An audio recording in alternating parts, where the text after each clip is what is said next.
1927. Esse foi um ano muito importante para a indústria automobilística. A Ford parou de produzir o modelo T e começou a produzir o modelo mais novo.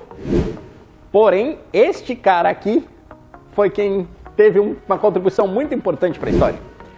Esse aqui, para quem não sabe, é o modelo Chevy 1927. A Ford tinha deixado de produzir os modelos T, mas este cara aqui foi quem tirou a Ford da liderança do mercado.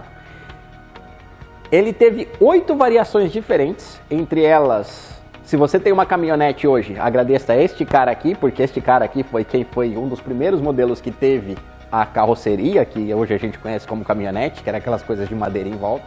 Então, gente, dá uma olhada no espaço que esse carro tem aqui atrás. Eu tô com a perna esticada, ele até tem um suporte para você colocar o pé aqui embaixo, que a gente vai mostrar daqui a pouquinho.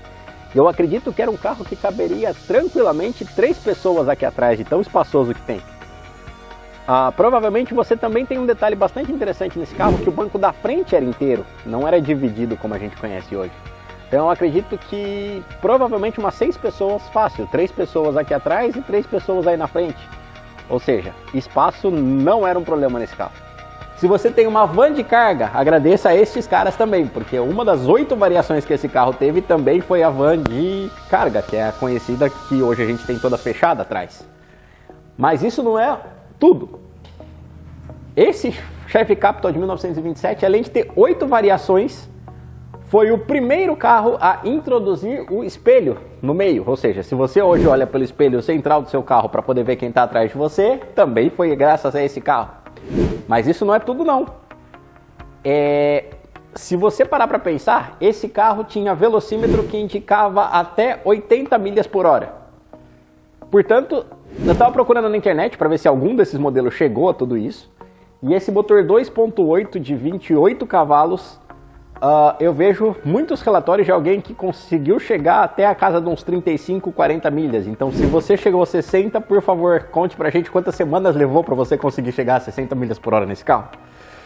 Ele foi muito importante também pelo seguinte: algumas inovações que ele trouxe, se você conhece um pouquinho da história de veículos, o Ford Model T ele tinha aquele acelerador que era uma alavanca para você poder acelerar e desacelerar o carro. Esse carro, as primeiras versões também veio com isso, mas ele foi o primeiro a ter o conhecido pedal do acelerador nas versões mais novas. Então, também, dentre as inovações que esse carro trouxe, hoje todos os carros têm isso, o pedal do acelerador. Foram neste cara aqui que foi embutido. Indicador de combustível, também foi ele que colocou no painel pela primeira vez. Depois vocês vão ver que tem um detalhe muito interessante aqui, ó, que isto aqui é o princípio do indicador de temperatura do carro. Esse carro tem uma espécie de um termômetro que você consegue ver do lado de dentro, onde se o carro estivesse esquentando muito, graças ao roteador dele, você consegue ver as informações através disso aqui. Ou seja, se hoje você tem um indicador de temperatura, sim, exatamente, foi graças a este cara aqui também. Agora, além de todas essas inovações, esse carro foi produzido 1.120.000 carros, ou seja, dentre as 8 variações, um total que foram produzidos foi 1.120.000 carros. Não iguais a esse, porque teve as variações de cargo, picape e tudo mais, mas enfim, foram variações deste veículo.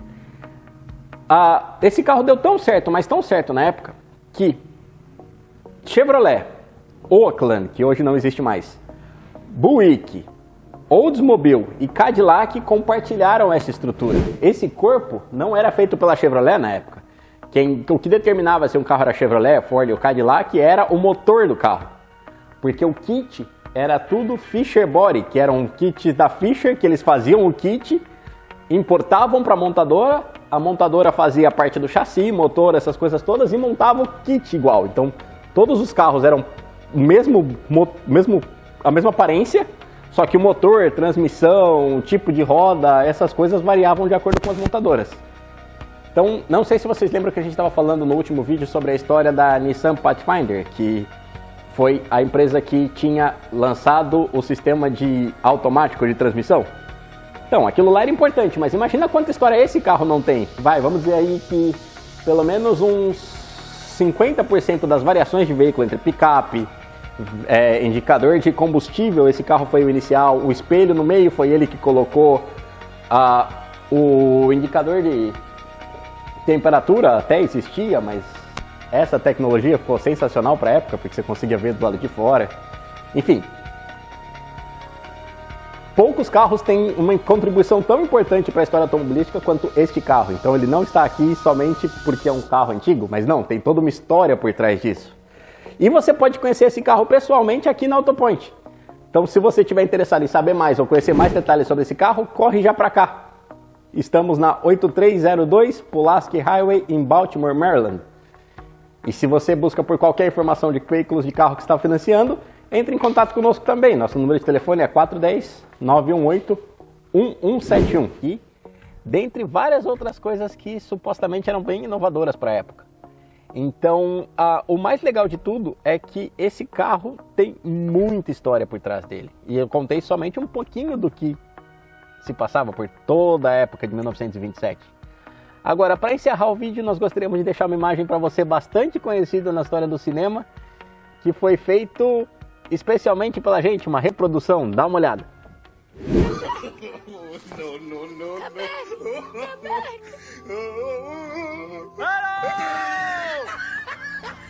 Can anyone hear me? There's nothing here, sir.